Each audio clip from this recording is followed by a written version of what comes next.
এই নদী ক্রস করে গ্রামের দিকে চলে গেছে।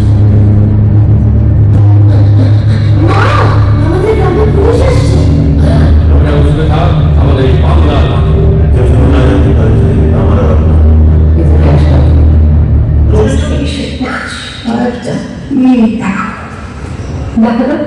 ঠিক আছে লাগছে বুঝি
I decided to embark upon a journey with Rina and go with her to the locations where she had shot some of her iconic films. The feeling that I had is that there is a kind of possession of man behind me. If you think of it as a shot, then you're carrying across the zenith until becoming more vivid. বাংলার অডিয়েন্সকে খানিকটা সুমিত্রা সেন যেরকম একটা style তৈরি করার চেষ্টা করেছিল, ও কিন্তু একটা স্টাইল তৈরি করার চেষ্টা করেছিল ওর মতো করে। There's no way you can be an actor not acting in sources, if you want to make a career. She did it, but to me it always seemed like that was just work. She was always interested in what she didn't learn. I wouldn't say that Aparna Sen is one of our finest women filmmakers. I would say Aparna Sen is one of our finest filmmakers. You never sit back and say in any film of hers, that's imposed by the narrative. But she's telling her own story. She has the guts to tell a story like that because her personal life is also undergone a lot of crisis. I consider my feminism to be part of my humanism. My politics is entirely issue-based. Issue-based politics is sort of an escapist politics. Now, say that. Should I tell you why? She's in the 70s, and I remember discussing, are you sure you want to take on making another film? And I remember her saying that I don't want to keep my body alive just for my children and grandchildren. If I am not doing things or engaging meaningfully, I don't want to live.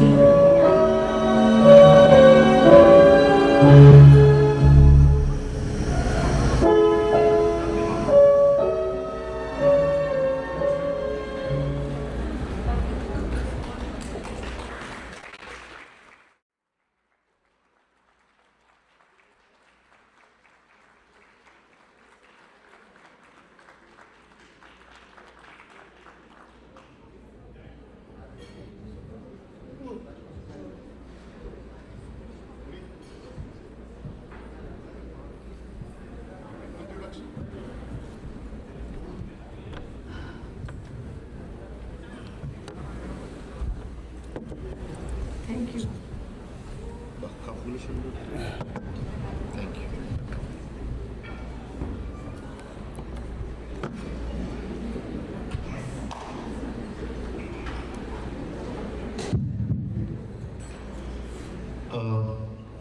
Shall we start? Yes. Okay. Just a minute. Yeah.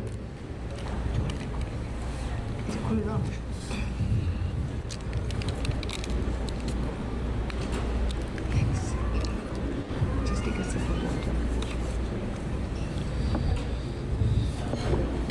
First of all, thank you so much. I had come here last year with my film Puratam, which you all saw. So I'm sure some of you all were there then.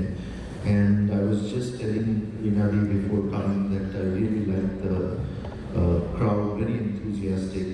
And some of the questions that we will ask to her, we really liked the questions. So it's quite a pleasant experience I had before, and hopefully you all will have a pleasant experience now. About Aparna Sen, I have nothing more to say. I know her as a friend for the last 10 years. It started off being, she acted in one of my films. But even before that, I made a film called Kadamburi with Konkona, and then I got to know her. And ever since, she has been my very close friend, confidante, and of course I made this documentary, which was supposed to be shown today, but apparently due to time constraints, we had to, agree on a 1 hour conversation. That was, so if I cross the time limit, please tell me before this. So I will first ask Rinadi to say a few words given this occasion, and then we'll start the discussion or conversation. Well, good evening everyone for the second time. আমার কিছু বলার নেই আলাদা করে, except that, as I said earlier, that I'm extremely proud of the AGC. Somebody, an association so far away from home that is holding on to their legacy and passing it from one generation to the next. It's a wonderful, wonderful job of cultural propagation that you're doing. I really think it's wonderful. Thank you. And today we are here to answer some of the lovely questions that have been sent. Very intelligent and insightful questions. So I would like to answer those very much. And also, Shimon, I think, is going to ask me some questions. What do you really want to know about me as an actor or me as a director? Yay! Director, good.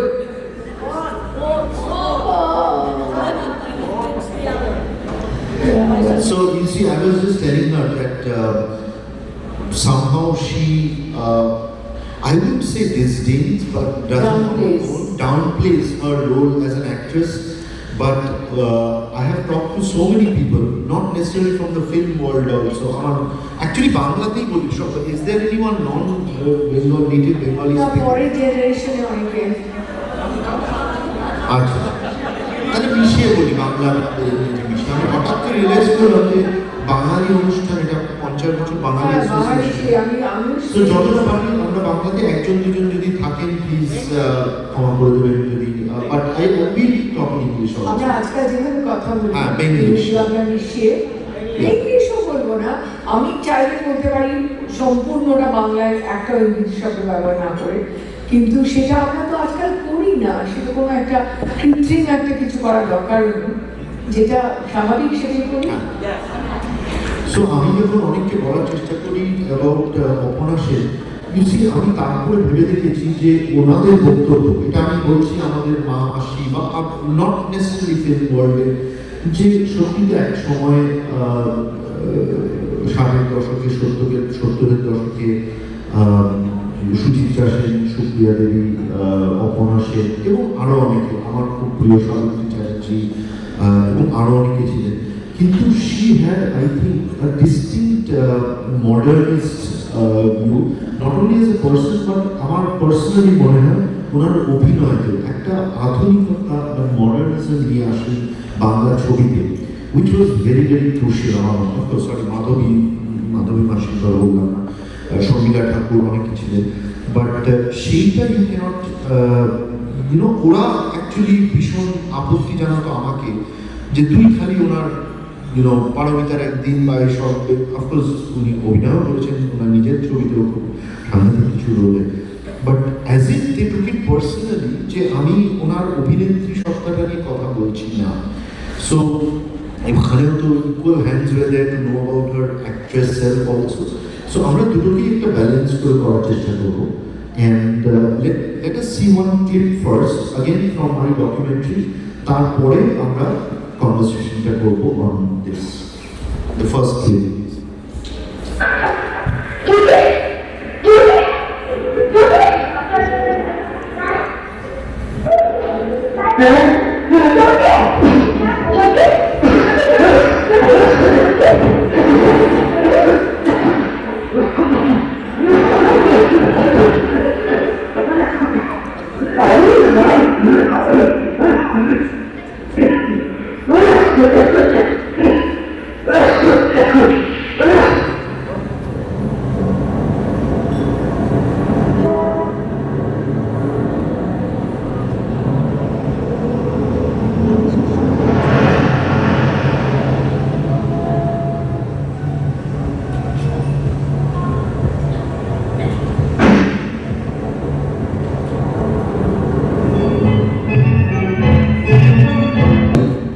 একটা style তৈরি করার চেষ্টা করেছিল, ও কিন্তু একটা style তৈরি করার চেষ্টা করেছিল ওর মতো করে, যে দর্শক হ্যাঁ অপর্ণা সেনকে এইভাবে চাইছে, তাই হয়।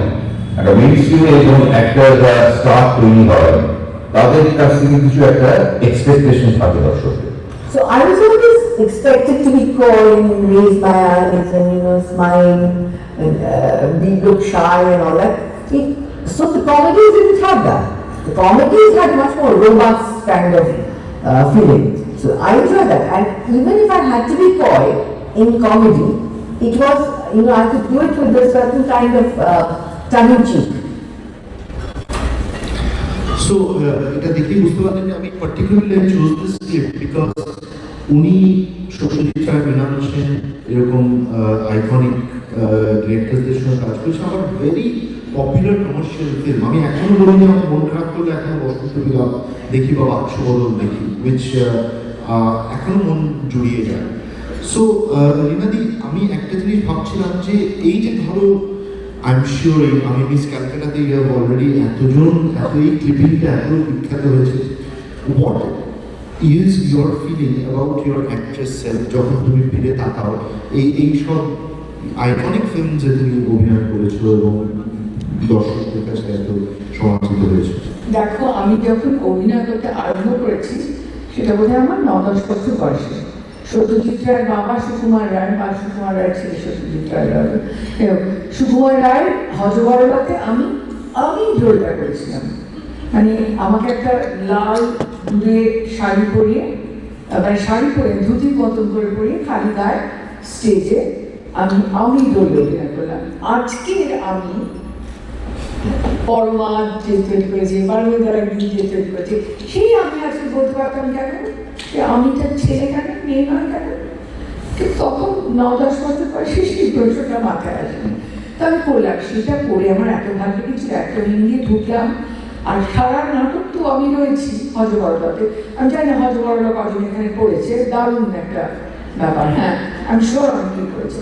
যাই হোক, তো পরে নাটকের শেষে বেরিয়ে গেলাম, আমার মনে হলো আমার সারা ওই 9-10 বছরের জীবনে যা যা করেছি, ছবি আঁকা, বই পড়া, নাচা, খেলা, সব কিছুর মধ্যে সবচেয়ে এক্সাইটিং, সবচেয়ে মানে এনগেজিং একটা সময় আমার ওটা, মানে ইট ওয়াজ আ হাই। আর সেদিন রাত্রে দাঁত মাজতে মাজতে আমি হঠাৎ বাবা মার কাছে এসে বললাম যে আমি বড় হয়ে অভিনেত্রী হব। That was my dream. এবং আমার বাবা মা ইয়াং প্যারেন্টস, তো ওরা বললেন, সঙ্গে সঙ্গে বলেন, হ্যাঁ রাডাতে তুমি যাবে, রাডাতে রয়্যাল একাডেমি অফ ড্রামাতে আছেন, জানবেন। ঠিক হয়ে গেল, সমস্ত সেদিন রাত্রেই ঠিক হয়ে গেল। হ্যাঁ, একটা 9 বছরের মেয়ের কথা। I have to hat off to my parents. তারপর যখন আমার বছর 13 বয়স, তখন হঠাৎ উইজডম ডন। আমি বললাম এসে যে আচ্ছা, আমি যদি রাডাতে পড়তে যাই তাহলে তো আমি ওরকম ওদের মতন, মেমসাহেবদের মতন আমার অ্যাক্টিংটা শিখে আসবো, কিন্তু ওখানে আমি কটা এশিয়ান রোল আছে আমি তো জানি না, পাবো কিনা। আমি যদি ফিরে এসে অভিনয় করতে চাই, I have to unlearn the whole thing. না, আমি ওখানে যাবো না। They saw the wisdom of that. সঙ্গে সঙ্গে বলে, না ঠিক আছে, তাহলে তুমি উৎপল দত্তের লিটল থিয়েটার গ্রুপে অভিনয় করবে। সঙ্গে সঙ্গে শোভা সেনকে ফোন করা হয়ে গেল। শোভা তো মা বললেন, শোভা দিয়ে আপনার তোমাদের নাটক হতো। সেটা ঠিক হয়ে গেল যে এরকম যেই আমার হায়ার সেকেন্ডারি পরীক্ষা হয়ে যাবে আমি ওটা করবো, তার আগেই সমাপ্তি এসে গেল। সমাপ্তির ঘটনা একটু বলো, সত্যি চায় ফোন করেছিল। ওটা ওটা শুনে মনে হয় বানিয়ে বানিয়ে বলছি, কিন্তু আমি I swear on everything that I hold secret that this is true, যে আমি মার ভীষণ চিন্তা ছিল যে মেয়েরা ইংলিশ মিডিয়াম স্কুলে পড়ছে, সব ইংলিশার হয়ে যাবে।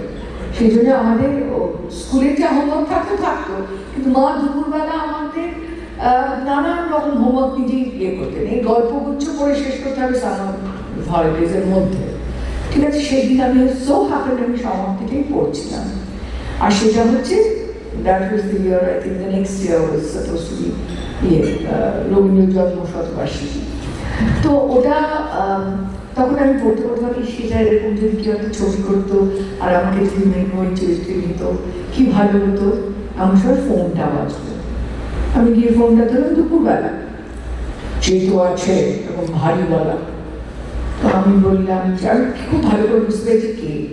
আমি কে বলছে? আমি সত্যজিৎ রায়। আমার কোনো দরকার ছিল না বলার, কিন্তু আমি বললাম, ও আচ্ছা, আমি ওর বড় মেয়ে অপর্ণা বলছি, আমি ডাকছি বাবাকে। এটা বলার দরকার ছিল, বললাম। আমি জানি, কেন জানি না, আমি জানি যে এটাই এখন অফারটা আসবে। কি করে জানলাম আমি জানি না। তারপরে বাবার সঙ্গে কথা হলো, বাবাকে ডেকে দিলাম। বাবা মা বিকেলে চা খেতে খেতে আমার ডেকে পাঠালেন, বললেন, শোনো মানিক তোমাকে একটা ছবিতে নিতে চাই। আমি তো জানি যে নিতে চান, তখন জানি।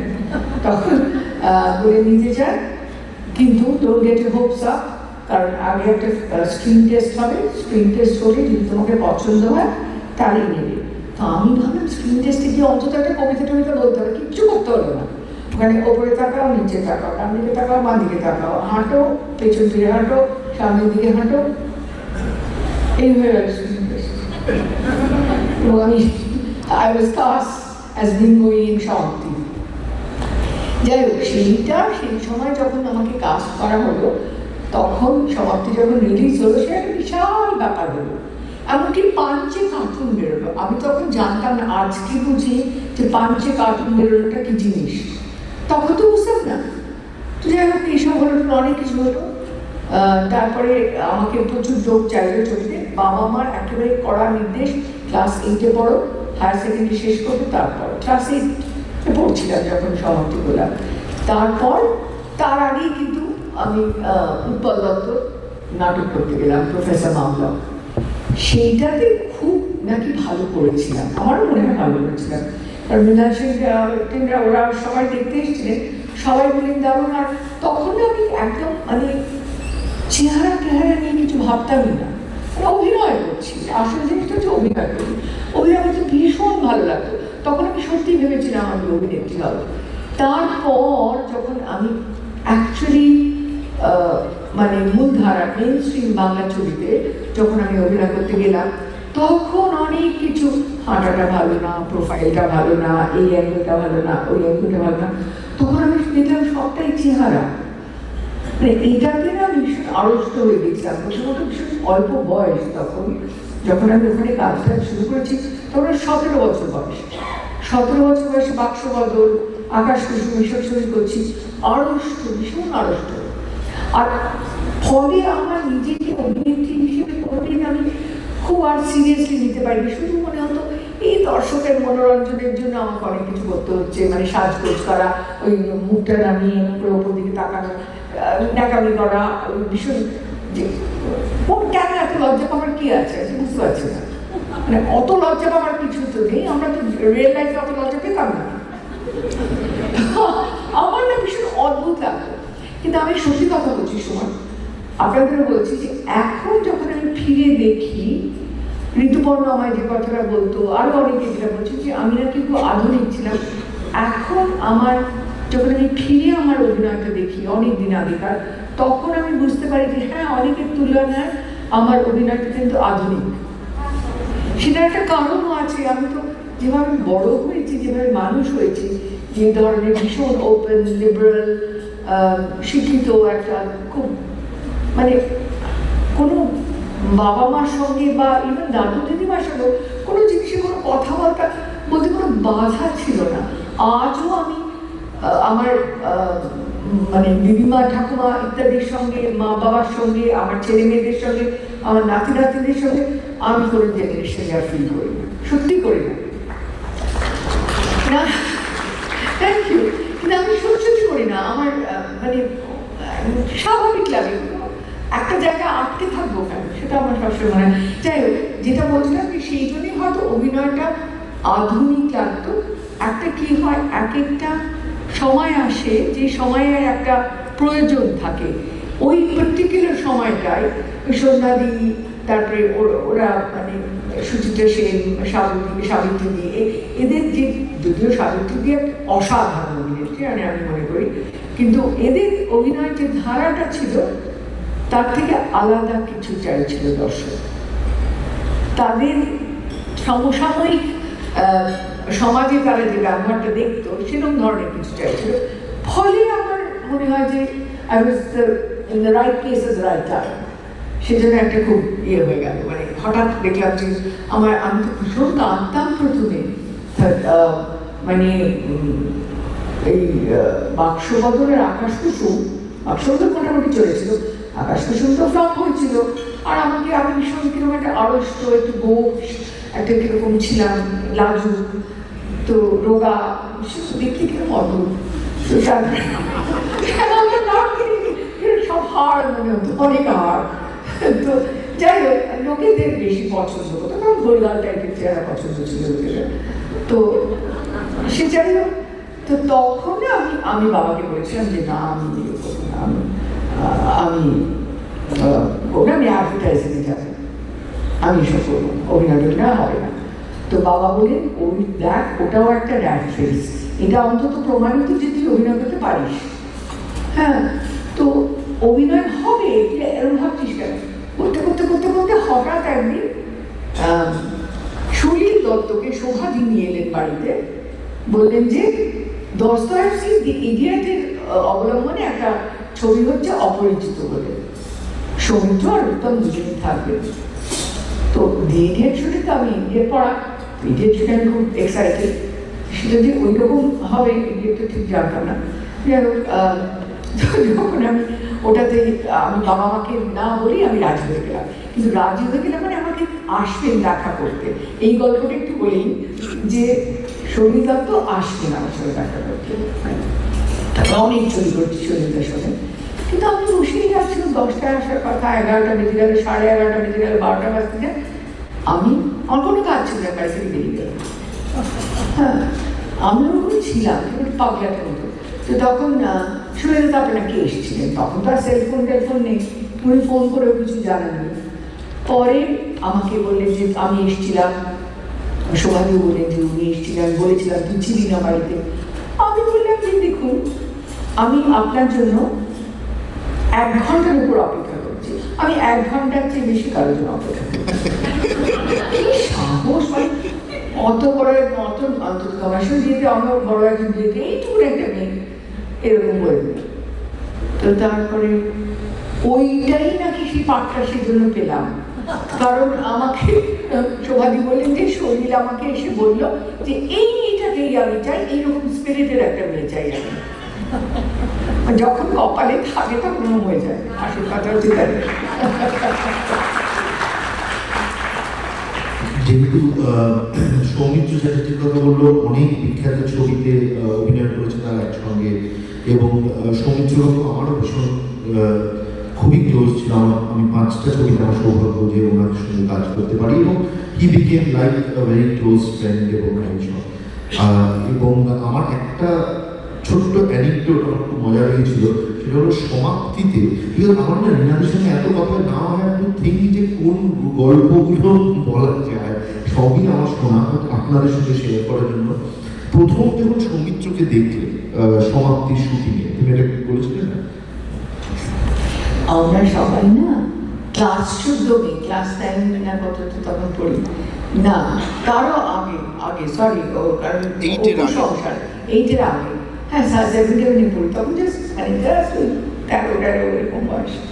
তো যখন আমরা অপুর সংখ্যা দেখেছি ক্লাস 14 সৌমিত্র চ্যাটার্জি প্রেম করে গেছি সবাই, উইদাউট এক্সেপশন।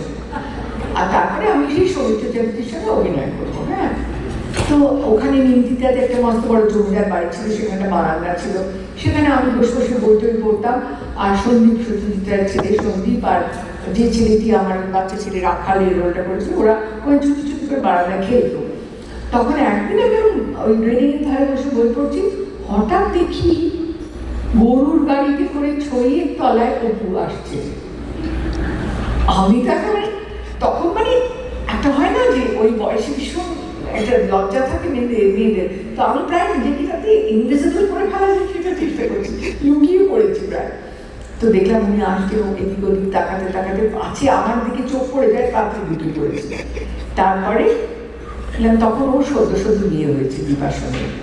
তো সারাদিন ধরে যখনই আমি সবাই আড্ডা পাচ্ছি, কেউ ক্যারাম খেলছে, তাস খেলছে, একটা আড্ডা হতো ফিল্মের পরে, উনি বসে বসে দীপাকে চিঠি দিচ্ছেন, সমস্তক্ষণ বসে বসে দীপাকে চিঠি দিচ্ছেন। তো ঠিক আছে লিখছেন, সত্যি তো নতুন বিয়ে হয়েছে, লিখতে পারি। তো খালি কি হলো, সবাই বললো যে খেতে চলো। আমি বললাম কি তোমরা যাচ্ছ? আমি সবাইকে কাকা বলতাম, তখন খুব ছোট ছিলাম তো, মানিক কাকা, নিত্যানন্দ দত্ত রেসিডেন্ট তাকে নিতাই কাকা, বংশীচন্দ্র গুপ্তকে বংশী কাকা, এরকম বলতাম। তো আমি বললাম বংশী কাকা নিতাই কাকা তোমরা যাচ্ছ? হ্যাঁ, বংশী কাকা নিতাই কাকা সৌমিত্র কাকা সবাই যাচ্ছে, চলো। উনি নিজেই নিজেকে কাকা বানিয়ে দিলেন। যা এটা কি হলো, আমি চাইনি। যাই হোক, ভীষণ রোমান্টিক ধারণা কাকা হলো, সৌমিত্র কাকা, দীপা কাকিমা। তারপরে তো দীপা কাকিমা ওরা আমাদের বাড়িতে এলেন, সৌমিত্র দীপাকে নিয়ে আমাদের বাড়িতে এলেন একদিন। তো তখন আমি দীপা কাকিমা বলেছি, সৌমিত্র হেসেক্ষণ বলে আমাকে সৌমিত্র কাকা, দীপাকে কেউ কাকিমা বলতে পারে করে। তারপরে আমি সঙ্গে সঙ্গে আমি দীপা কাকিমা নয় তো, আছে ঠিক আছে, দীপা সৌমিত্র কাকা, এইটা চলতো। তারপর একদিন কি হইলো, সৌমিত্র হঠাৎ, এটা দুটো ভার্সন আছে গল্পটা, সৌমিত্রর একটা ভার্সন, আমার একটা ভার্সন। হ্যাঁ, সৌমিত্র বললেন যে আমার ভার্সনটা হচ্ছে সৌমিত্রর ভার্সনটা হচ্ছে যে সৌমিত্র বললেন যে আমি নাকি ওকে বলেছিলাম যে এই তো মা, আমি তোমাকে কাকা বলবো না, তাহলে রোমান্টিক রোল করতে অসুবিধা হয়। একদম সেটা ঠিক একেবারে ঠিক নয়। আমি যাচ্ছি, ওরা সবাই মিলে গল্প করছে, হঠাৎ সৌমিত্র আমাকে বলে, এই যে আর কতদিন আমায় কাকু বলবে? আমি বলবো না, আচ্ছা ঠিক আছে সৌমিত্র। এই কি দাদা কাকা বলো? আমি বললাম শোনো, কাকা থেকে দাদা হয় না, হয় কাকা নয় বাস। তো সেই থেকে সৌমিত্র, কিন্তু সৌমিত্র মুখে বলতাম, কিন্তু মনে মনে কাকা ভাবতাম, কারণ ভয় পেতাম, ওকে ভয় পেতাম। সৌমিত্র উত্তম একসঙ্গে অভিনয় করছে অপরিচিততে, সৌমিত্রের সামনে আড়ষ্ট, আর উত্তমের সামনে আমি খুব ক্যাজুয়ালি অভিনয় করে যাচ্ছি। আর আমাকে সুনিতা বলছে, উত্তমের সামনে এত স্বচ্ছন্দ, সৌমিত্র বেরিয়ে তোমার কি হয়? আমি যে কাকা। এই খুব মজার কিছু কনভারসেশন দিতে মনে আছে যে বছর সূর্যবাবু মারা গেলেন 2020-তে কোভিডের সময়, এবং আমি এখন অনেককে বলি যে প্রবাবলি আমার জন্য জীবনে স্যাডেস্ট ইভেন্টস, বিকজ আমি কলকাতাতে গেলেই ওনার সঙ্গে এত আড্ডা, এইরকমই মানুষ ছিলেন, এবং দেখছি যে এত স্বতঃস্ফূর্ত, এত সেন্স অফ হিউমার, কবিতা, গান, এইসব নিয়ে শুনছ। সো আমি অনেক ফোন আসছিলাম, তখন মায়ামিতে আমি থাকি, মায়ামিতে আমি কোনো ফোন তুলছিলাম না, খালি রাত, ইন্ডিয়াতে রাত প্রায় 2টো হবে, তখন আমি একটা ফোন পাই, সেটা হলো রিনাদির ফোন, অপর্ণাসের দেখে আমি তখন তুললাম ফোনটা, এবং উনিও জানেন না যে what was happening in her. এই যে এত গল্প, প্রথম দেখা সমাপ্তি থেকে, এবং লাস্টে আমার ছবি বসু পরিবারের দুজনে নায়ক নায়িকা ছিলেন, এবং দ্যাট ওয়াজ ভেরি টাচিং। আমাকে ফোন করে বললো, শোনো আমি জানি না কেন, তুমি একটু বলতে চাও মানে তোমার ফিলিং?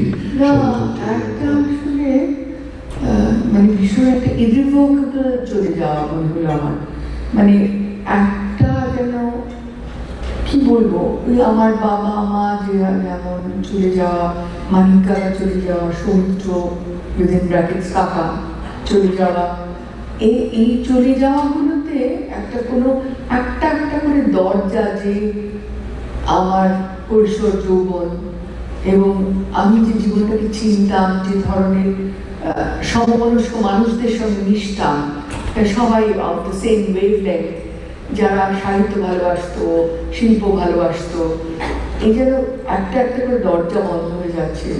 এটা মনে হয়েছিল যে এই সময়টা আর একটা সময় চলে গেল। সৌমিত্র যাওয়া মানে একটা সময় শেষ হয়ে যাওয়া। আমি তো গেছি অবশ্য, কিন্তু তাহলে সেটা মনে হচ্ছিল। সেখানে আমার মানে এটা ব্যক্তিগতভাবে তো খারাপ লেগেইছিল, এতদিন কাজ করেছি একসঙ্গে। ব্যক্তিগত শোকের থেকেও এটা একটা কোনো একটা সময় শেষ হয়ে যাওয়ার আরো বড় একটা জায়গায় ধাক্কাটা লেগেছিল আর কি। এইটুকু বলতে হয়। এটা না বুঝিয়ে বলা খুব মুশকিল, আমি আশা করি বুঝতে পারছি না। তো এবার ওনার অভিনেত্রী সত্তার থেকে চলে আসি ওনার as a director, one of India's greatest directors ever. এবং কমনলি এখানে আছে আমার ডকুমেন্টারিতে ও একটা স্টেটমেন্ট করে, যেটা আমি অনেককে বলি এবং কিছু বললো যে মা যখন 36 চৌরঙ্গিয়ে করতে শুরু করলেন, she became a different person altogether, as if that was her calling, সেইটা was waiting to happen. এটা কমনলির কথা, I'm just quoting her roughly, this is what happened. এবং এই যে অভিনেত্রী সত্তা, আমার মনে হয় যে, এবং উনি পরেও বলেছেন আমার ডকুমেন্টারিতে, আমাদের কথোপকথনে, খুব ইম্পর্টেন্ট ছিল অফ হ্যান্ডলিং অ্যাক্টার্স। উনি শাবানা আজমি, সৌমিত্র চট্টোপাধ্যায়, কঙ্কনা সেন শর্মা, এরকম সব লেজেন্ডারি অ্যাক্টর অ্যাক্ট্রেসদের সঙ্গে কাজ করেছেন। নিজে একজন লেজেন্ডারি হল। আমি যেটা বলি অনেককে, যে আমি আর অঞ্জন দত্ত একদিন কথা বলছিলাম যে ওনার পারমিতার একদিনের পারফরমেন্সটা is way up there as just an actress. I forget about the director of herself. বা উনি শেফিলা সবাই দেখেছেন মানে the performance she had. তো পরবর্তীকালে যে অভিনয় করেননি সেটা না, এরকম ফান্ডামেন্টাল ইম্পর্টেন্ট রোল তো করে গেছে। But I just wanted to ask her about owner handling of actors. এবং কঙ্কনার একটা ছোট্ট ক্লিপ আমি দেখাবো আমার ডকুমেন্টারি থেকে। সো সেকেন্ড ক্লিপটা একটু please.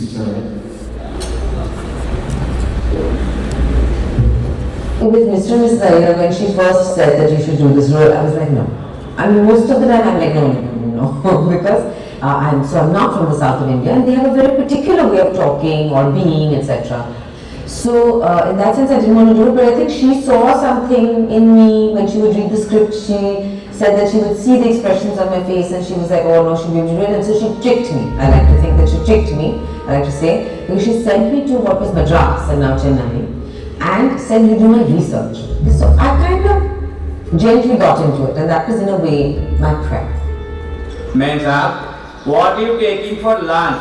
Chicken curry or egg curry? Chicken.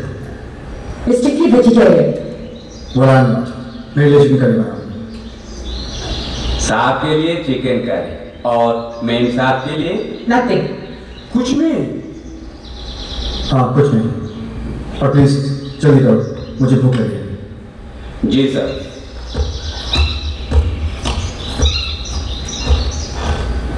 Exactly what do you think you're doing?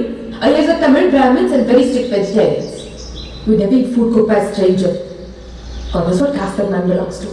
When there's no time and the light is going or whatever it is, sometimes she would just like enact it for me.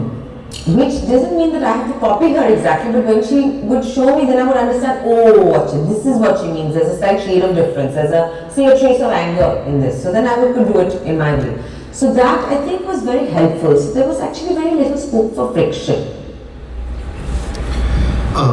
এই mister Mrs Iyer আপনারা কতজন দেখেছেন এখানে? আমার সবাই। What a film. এবং Konkona the best actress national award পায় এই ছবির পারফরমেন্সের জন্য, এবং দেখলেন কি অন্তত পারফরমেন্স কঙ্কনা। বাট আমি যেটা জানতে চাইছি, এবং আমার শাবানা আজমির সঙ্গে কথা হয়েছে অ্যাবাউট ওনাদের একাধিক ছবিতে অভিনয় করেছেন শাবানা ওনার ডিরেকশনে। তুমি কি একটা পদ্ধতি আছে for actors how to bring out this, or what is your philosophy when you work with actors? অনেকটা সত্যিটার মতনই ওর যে ধারাটা ছিল সেরকমই, মানে বিভিন্ন অভিনেতার জন্য বিভিন্ন পদ্ধতি, যেমন অনেকবার, যেমন যুগান্ত বলে আমি একটা ছবি করেছিলাম, জানি না কেউ দেখেছি কিনা এখানে, হ্যাঁ দেখেছেন? আচ্ছা, যুগান্ততে রূপা অনুসোয়া হয়ে উঠতে পারছিল না প্রথমে। ও নাচ শিখলো, ওকে যে ধরনের কাঞ্জিগরম পড়ানো সেসব পড়িয়ে টিপ পড়িয়ে একেবারে অন্যরকম সাজাতাম, হ্যাঁ করে চেহারার দিক থেকে ও অনুসোয়া, কিন্তু somehow যখন করছে কিছু তখন অনুসরণ মতন লাগতো না, তখন আমি দেখিয়ে দিতাম। মানে যেমন একটা ছিল যে কোমরে আঁচলটা জড়িয়ে, দোপাট্টাটা জড়িয়ে আমাকে সমুদ্র কি বলে দেখবে বলে ও উঠে দাঁড়িয়ে তারপরে নাচে। সে উঠে দাঁড়ানোটা, একটা ডান্সারের উঠে দাঁড়ানো, তার পিঠটা টান টান সোজা মেরুদণ্ড একেবারে হওয়া উচিত, সেই ব্যাপারটা হচ্ছিল না। তো আমি ওকে দেখালাম, তারপর দেখলাম সঙ্গে সঙ্গে অনু কিভাবে উঠবে জানিস তো বলে আমি এটা করে দেখালাম, সঙ্গে সঙ্গে তুলে নিল ওটা। তো এইভাবে দেবশ্রী যেমন যখন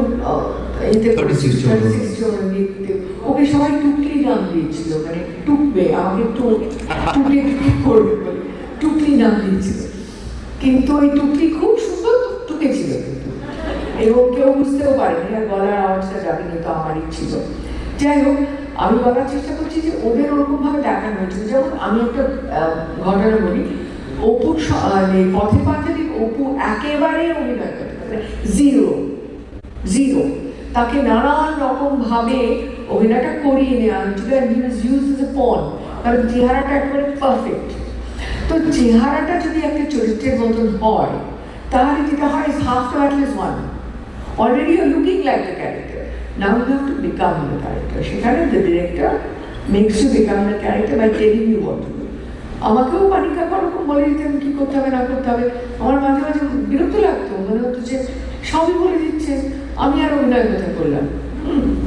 তো কিন্তু একটা দুটো জায়গায় যেখানে অভিনয় করেছিলাম, মানে করতে হয়েছিল, সেখানে খুব মজা পেয়েছিলাম।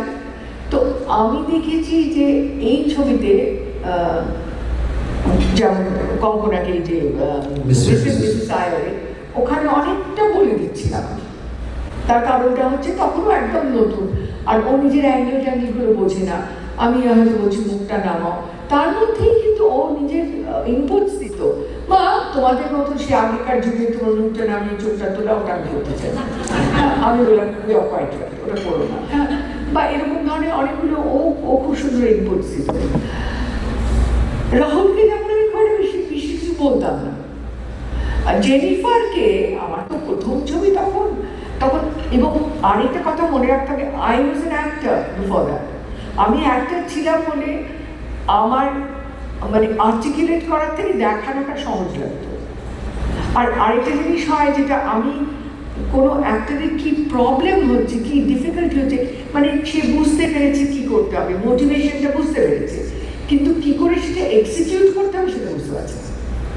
তখন আমি নিজে অভিনেত্রী ছিলাম বলে it's very easy for me to understand, ও আচ্ছা এই প্রবলেমটা হচ্ছে। যেমন রূপা যুগান্ততে একটা হামাগুড়ি দিয়ে কাঁদতে কাঁদতে ঝগড়া হচ্ছে, হামাগুড়ি দিয়ে অঞ্জনের কাছে যাবে, হামাগুড়িটা দিয়ে জায়গায় তো নেই, হামাগুড়িটা দিতেই পারছি না, আমি একটুখানি গেলেই পৌঁছে যাচ্ছি। তো তখন আমি বললাম, হ্যাঁ আমিও দেখেছি জায়গা কম আছে, এক কাজ কর, তুই পাটা ইউজই করিস না, তুই হাতটা দিয়ে কর। তো শুধু হাতটা দিয়ে করলো, তখন মনে হলো হামাগুড়ি দিয়ে পৌঁছে যায়। তো এরকম ধরনের বোঝা যায়। শবানা কে শশীকে বলেছিল যে আমি জেনিফারকে অনেক দেখিয়ে দিয়েছি, বচকে रहना उससे বলে দিয়েছিল, হ্যাঁ তো বচকে रहना वो बताती है कैसा करना है। এইটা আমার কানে গিয়েছে, আমি তো ভয়ে শিখে আছি। তো শবানাকে আমি বলছি না, নানান রকম অন্যভাবে বলছি। একটা জায়গায় ওর সতীতে ওর মামা একটা গয়না ওকে দেবে, ওর জন্য রাখা ছিল, আর কানের মাপি। ওকে জীবনে কেউ কোনো বোবা মেয়ে, তাকে জীবনে কেউ কোনো গয়না দেয়নি, একে বোবা, তাই অনাথ অরফান, মামা মামির কাছে মানুষ। গয়নাটা পেয়ে ও মানে ওটাকে ছিনিয়ে নেয়। সেটা আমি বলেছিলাম যে you are like a fox, হ্যাঁ যে এইভাবে আমি অ্যানিমাল লাইক আ ফক্স, এদিক ওদিক তাকে কেউ ছিনিয়ে না, হ্যাঁ।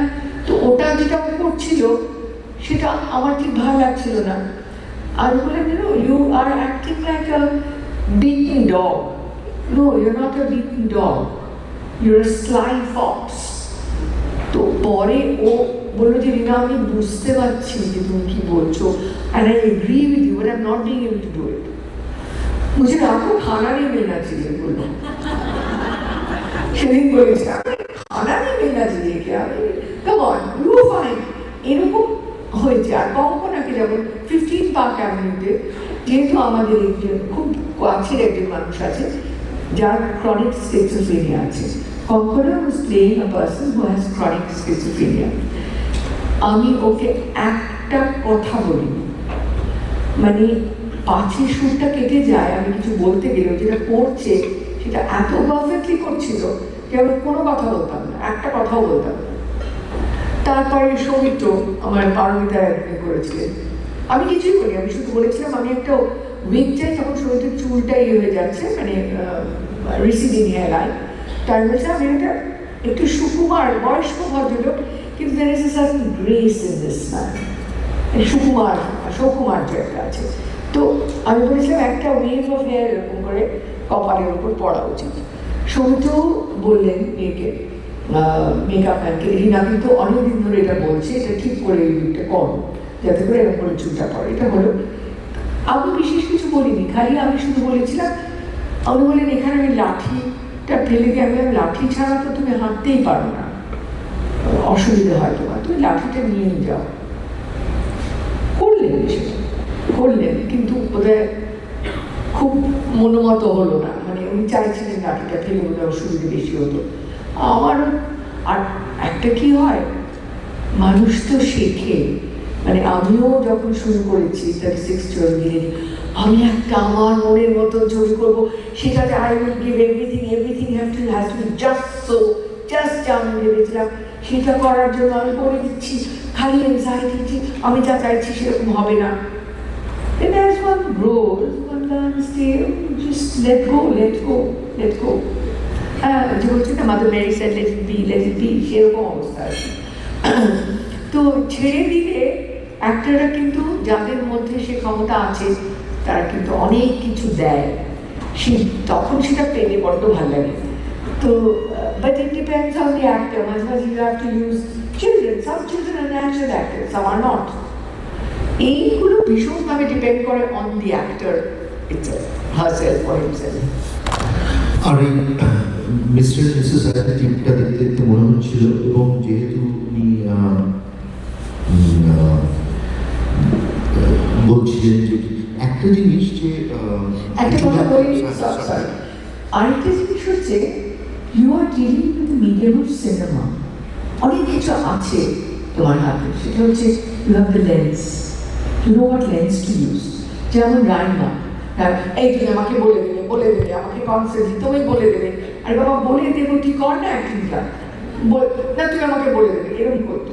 তো রাইমার একটা পার্টিকুলার শট যখন একজন অ্যাক্টরের স্বাভাবিকভাবে ওই স্ক্রিন পার্সোনালিটিটা বা যে পার্সোনালিটি আমি চাইছি স্ক্রিনে সেটা আসছে না, আমার হাতে একটা অস্ত্র আছে, দ্যাট ইজ দ্য লেন্স। তো আমি তখন একটা 85 লেন্স বা 100 লেন্স ইউজ করেছি, না এত বড় একটা মুখ, সেটা তো একটা টুইচ অফ ওয়ান আইব্রাউ, চোখটা এদিক থেকে এদিকে গেল, তাতেই world of meaning is expressed. তো আমি বললাম যে ওই ছবিটা যে তোমার দ্য জাপানিজ ওয়াইফে ও করেছিল, আমি জানি কেউ দেখেছি কিনা, বোধহয় কেউ দেখতে পারে, দেখেছেন? I am so happy, really happy, কারণ ওই ছবিটা বেশি লোক দেখেনি। তো ওখানে ও শুনতে পাচ্ছে, ওকে নিয়ে আলোচনা করছে যে ওকে থাকতে দেবে কিনা, সেখানে আমি ওর উপর 100 লেন্স ইউজ করে আমি রাইমাকে ডাকতাম ডলু, আর ডলু আমি ডাকবো তুই মুখটা বের করবি, আর যে আমি বলবো যে চলে যাবে। অল শি ডিড ওয়াজ মুখটা এরকম করে বার করলে, অত বড় বড় চোখ এরকম বার করলে মুখটা, শোন বা যা চলে যাবে। This creates an impact in end of itself, মানে এটার জন্য কারোর কোনো অভিনয় করতে হচ্ছে না। ফিল্ম এমনই একটা জিনিস, একটা ইমেজ, আমি যদি দেখাতে চাই যে একজন খুব বিষণ্ণ হয়ে রয়েছে, আমি যদি একটা জানলা দিয়ে একটা আলো এসে পড়ছে, সেখানে একটা হাত শুধু পড়ে রয়েছে, সেটা will convey a world of meaning যখন when it's put in context, তখন it will convey a word of meaning.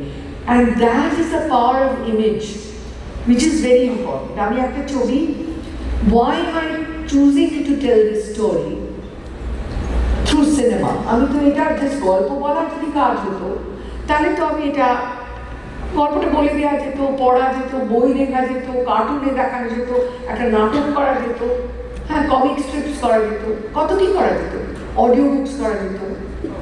Why particularly images? Because you realize that you can best tell this story through images. কারণ চোখে দেখার একটা there is something else. চোখে দেখার মধ্যে দিয়ে একটা কিছু কনভেড হয়, যেটা কমিউনিকেটেড হয়, যেটা শুধু বলাতে অনেক সময় হয় না, চোখে দেখলে একটা জিনিস হয়। যাই হোক, তো that's what I mean. So you don't always rely only on the acting. You also rely on the equipment that you have. So related to that, আমার পরের প্রশ্নটা হলো যে তুমি একটা ছবি ধরো করবে, কোন গল্পটা বলবে? এই যে আমি মিস্টার মিসেস আয়ার আমরা দেখলাম, যুগান্তর কথা উনি বললেন, আমার পার্সোনালি মনে হয় যে this was way ahead of their times. Jugantar যারা দেখেছেন, it is about global warming or climate change, যেটা নিয়ে এখন আমরা করি। Mr Mrs Iyer was made in 2000, if I remember correctly, 2002। তখন কিন্তু ভারতবর্ষ অন্য জায়গা ছিল, অন্য দেশ ছিল। তখন রাইটস হচ্ছে, রাইটসটা হয়েছে আয়োধ্যায়, বাট রিলেটিভলি অনেক শান্ত একটা পরিবেশ ছিল। বাট আমার কোয়েশ্চেনটা হলো, when you decide to do a film, সেটি কি কোনো ইমেজারি আসে? সিন্স ইউ সেড ইমেজারি, কোত্থেকে উৎসটা হয়? এবং you know people would want to know, ধরো আইকনিক ফিল্মস লাইক পারমিতার একদিন, অর পরমা, অর ধরো মিস্টার মিস সাহেব, একটু যদি ছোট করে বলতে পারো how it comes. I know, হ্যাঁ, মানে আমাদের সময়ের আছে। না, পরমার কথাটা বলি। Sure. পরমাতে I was very influenced by a film by Girish Kasarwadi called Ghata Shraddha. সেখানে ওরকম একটি মেয়ে, আর্কিটিপাল অ্যাডাল্ট্রেস, মানে মেয়েটিকে মাথা মুড়িয়ে আর ওই সাদা শাড়ি পরিয়ে, বিধবা মেয়ে, ওরকম মাথা মুড়িয়ে দিয়েছে। এটাতে আমি রিয়েলাইজ করলাম যে চুলটা কামিয়ে দেওয়া, এটা কিন্তু আমাদের এই চুলটা, আমাদের শুধু আমাদের কালচারে নয়, আমাদের সিভিলাইজেশন নয়, সারা পৃথিবীতে কিন্তু চুল মাথা মুড়িয়ে দেওয়া is a kind of shaming the woman. তো এইটা পরমাতে the archetypal image of the adulteress, সেটা হচ্ছে মাথাটা মোড়ানো। সেই ইমেজটা আমার চোখে আসছিল প্রথমেই, মাথা মোড়ানো একটা মেয়ে। এখন মাথাটা কি করে মোড়ানো যায় সেটা গল্পের মধ্যে আমি তারপরে ঢোকালাম according to the image came first. এখন আমার যেটা হয়, আমার একটা গল্পের একটা জার্মিনাল একটা আইডিয়া আসে, সেটা তারপরে আমি তখনই সেটা নিয়ে ছবি করতে পারি না, সেটা আমার মধ্যে ধীরে ধীরে ধীরে ধীরে জ্বালিয়ে যায়, করে তারপর ইমেজেস আসতে আরম্ভ করে। যখন ইমেজেসগুলো এতটা মানে আমার মনটা করে মানে ভরে যায়, সমস্তক্ষণ আমি ইমেজগুলো দেখতে পাই, তখন আমি বুঝতে পারি যে ছবি বানাতে হবে, ক্রাইম আপ টু বি, তখন ছবিটা বানানো। এইভাবেই হয় আর কি, আমার ক্ষেত্রে এইভাবে হয়।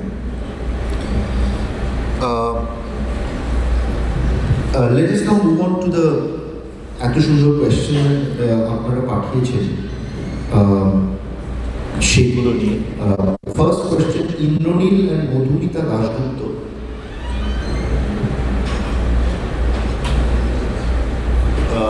কোয়েশ্চেনগুলো কি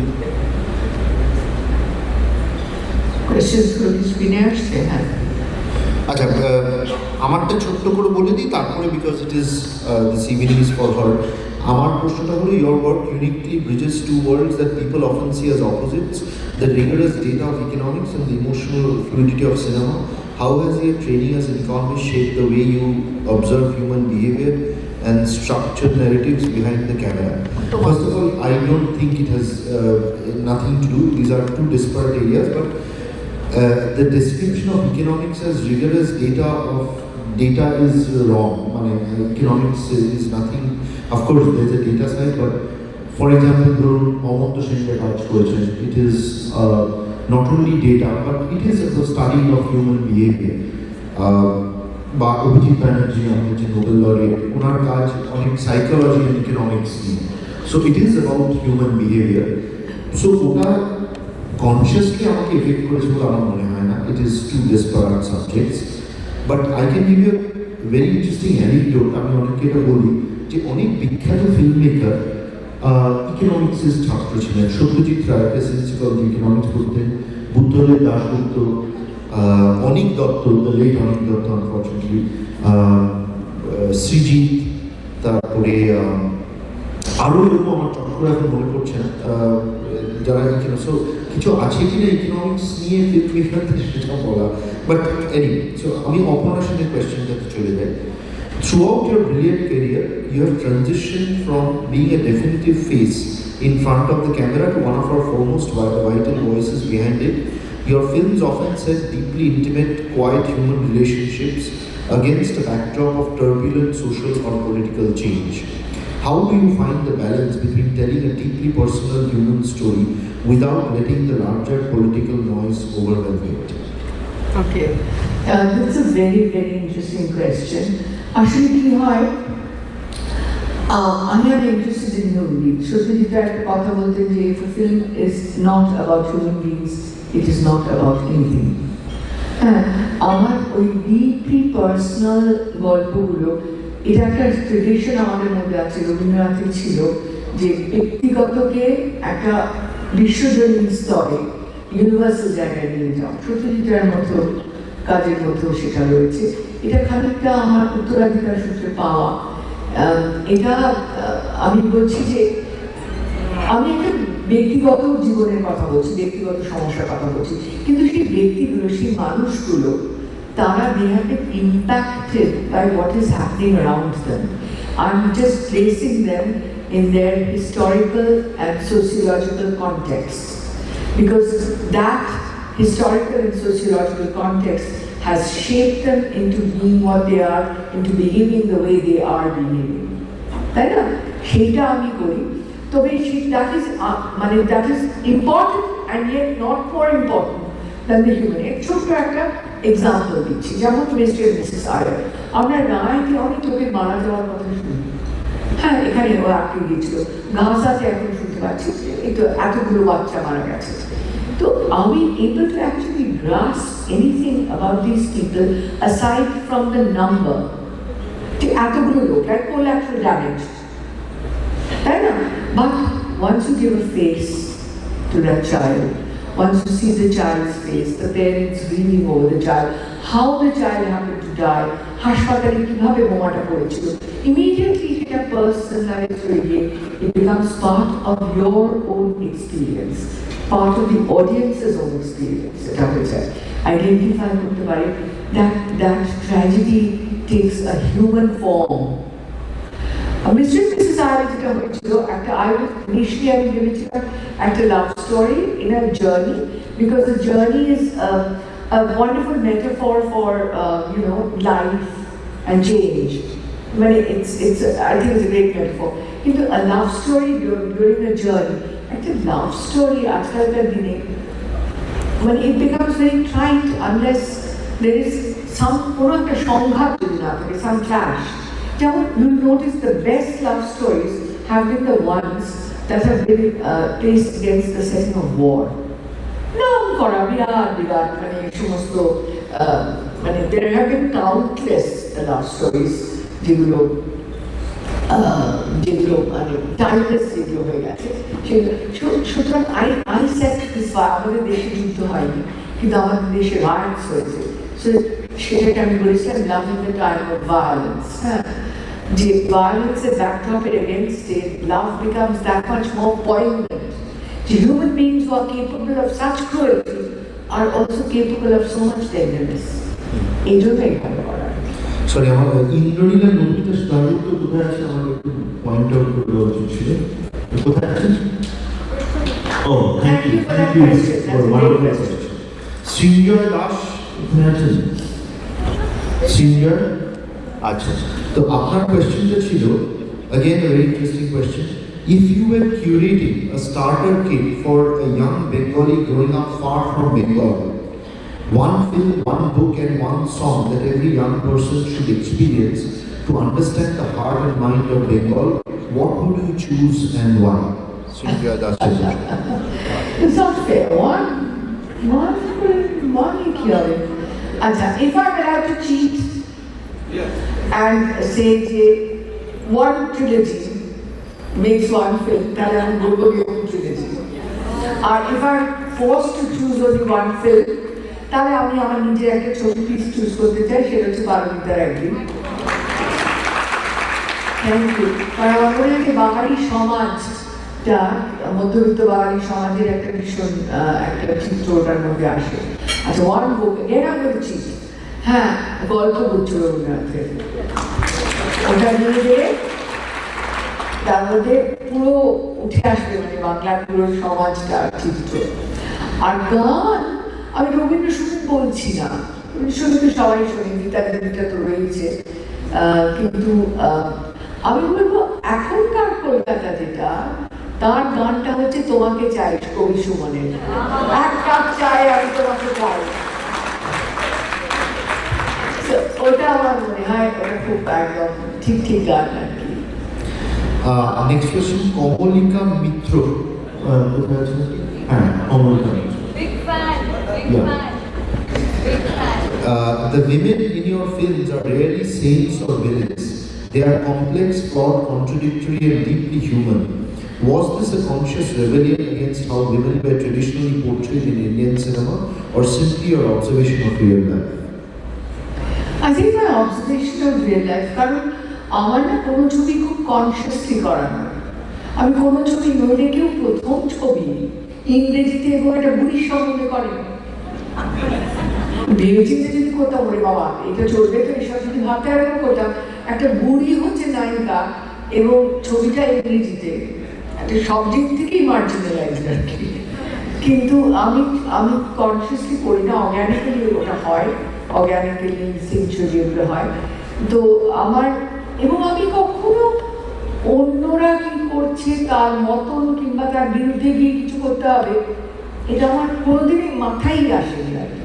সবসময় আমার নিজের ভেতর থেকে যেটা মনে হয়েছে সেটা করেছি।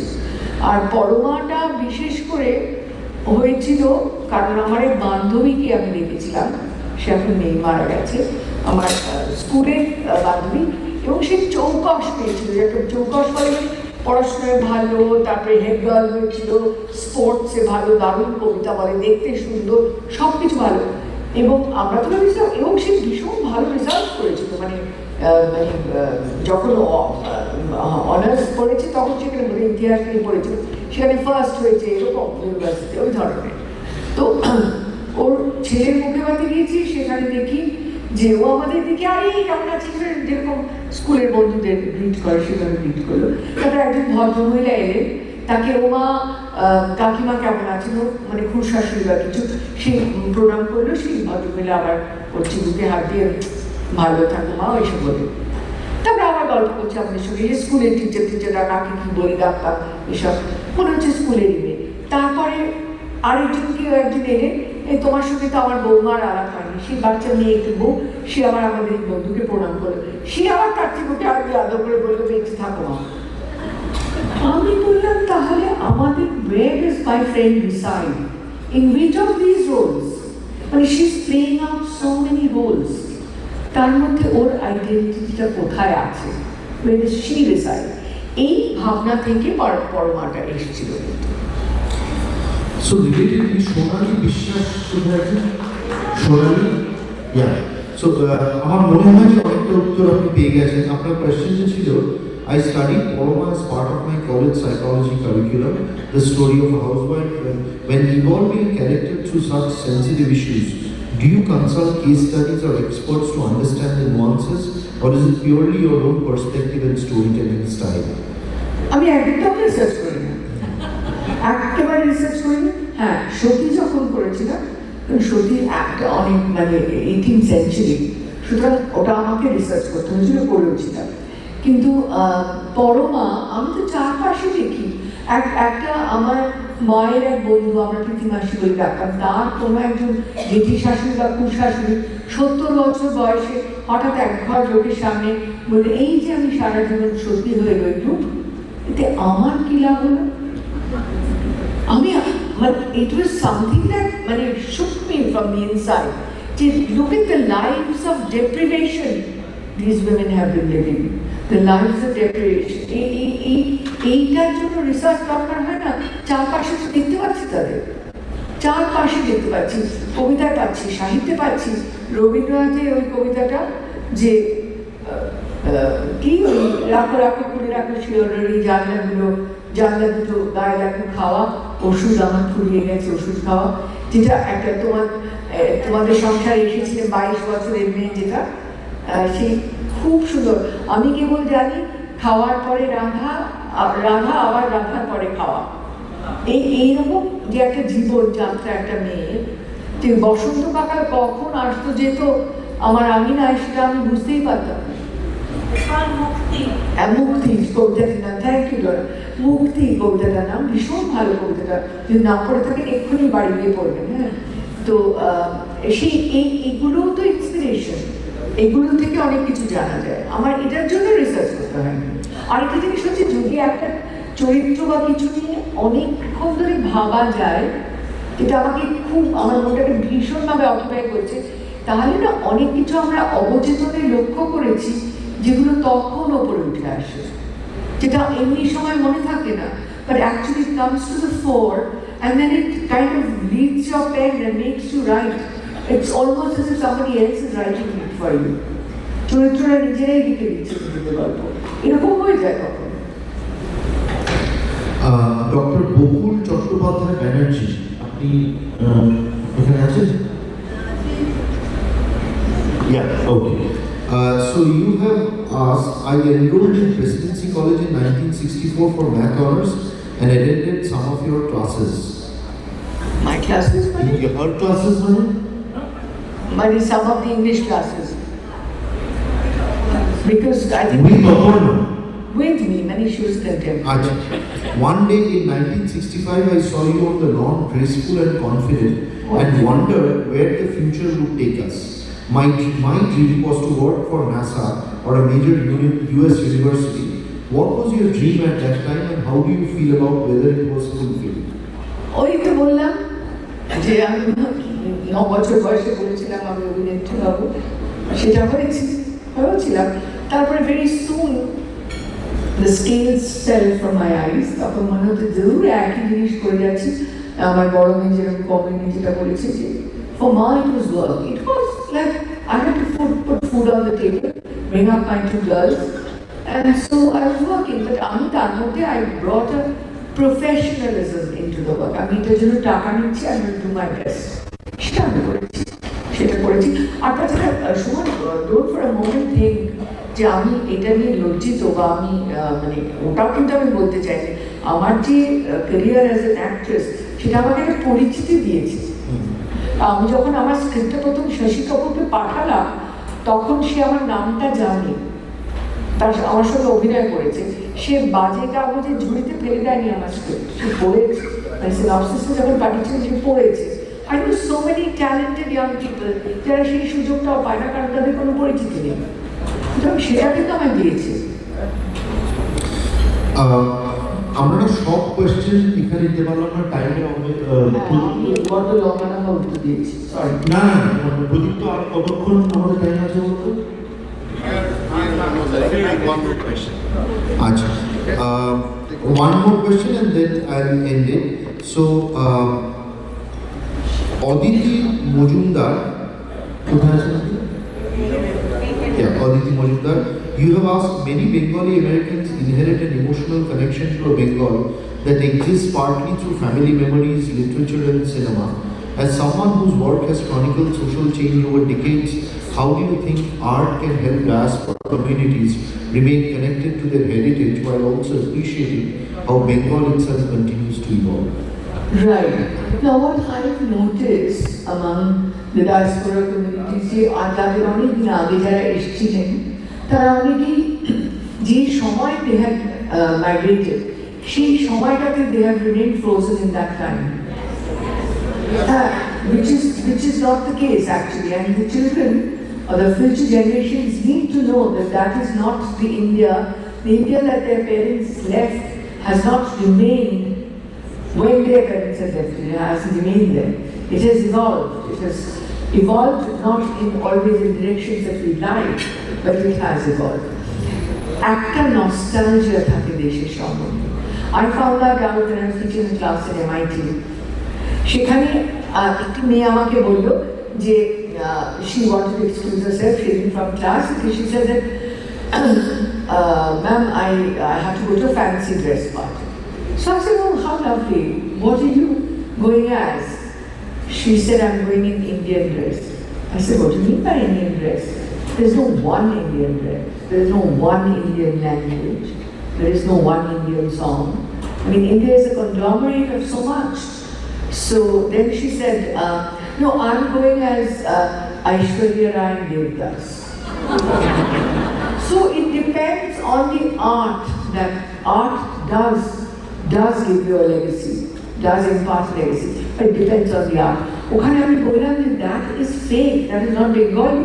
They're trying to show, Lekhya Bhansali is trying to show Bengali, but he's actually pandering to the popular taste. It is not Bengali, it is nothing, it is not anything, not from anywhere.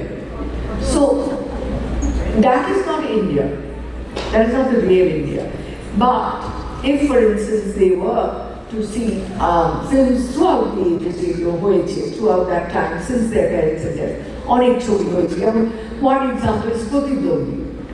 ওটা যদি দেখে, they would know about the Naxal period and what happened during that time, how turbulent it was, what was the state of unemployment, how did people react, এগুলো তো জানতে পারবে। So it depends on the particular art work, whether it be film or whether it be a book, whatever it is, they need to familiarize themselves with what has been happening since their parents migrated.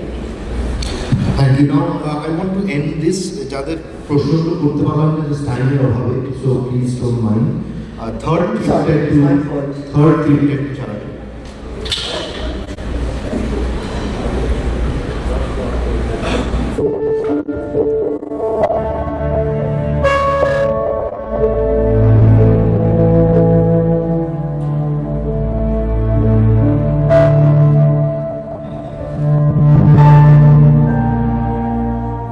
She's in her 70s, and I remember discussing, are you sure you want to take on making another film? It's going to be so grueling, physically, etc.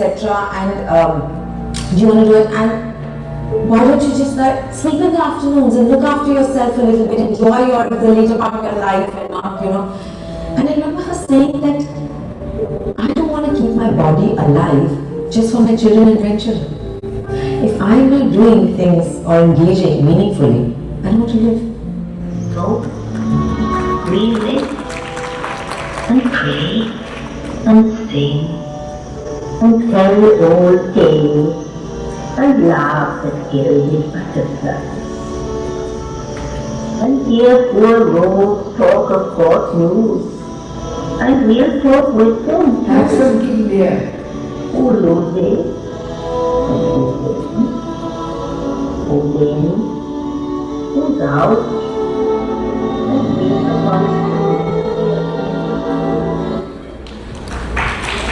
So this is how my film also ends, the documentary on her.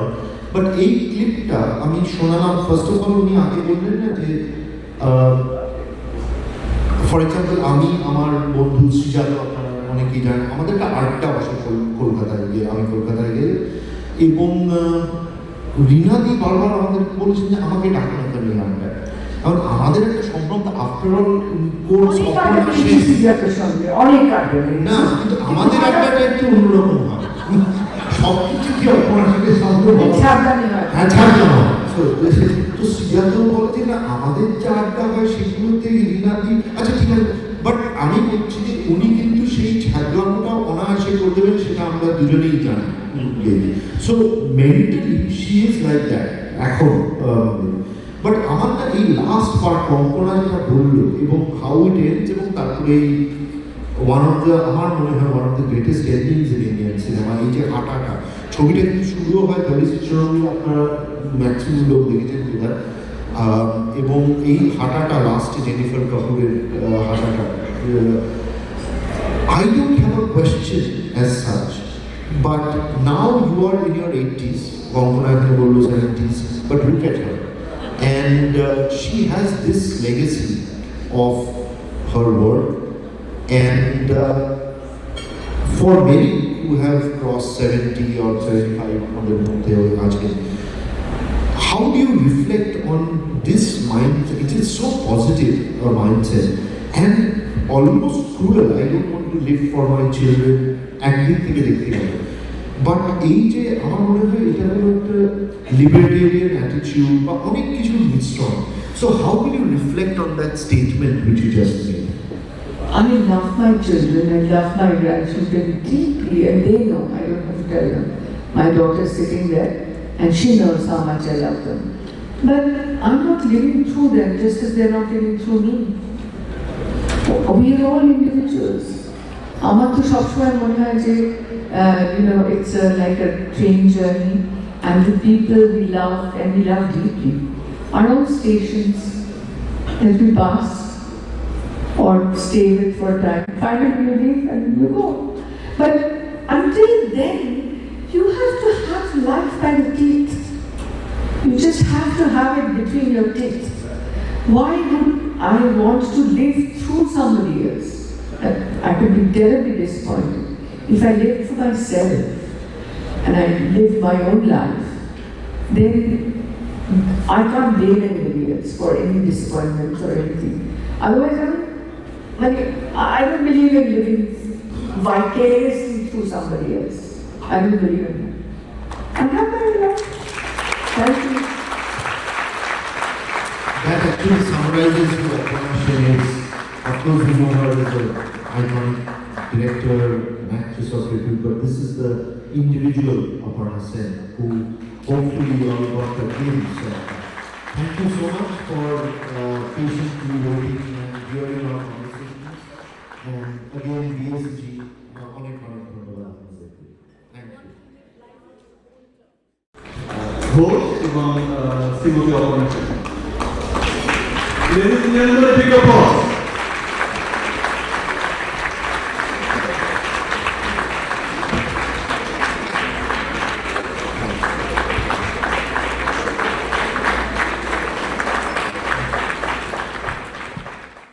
I will also take a moment to recognize Mr. Deepak Chatterjee.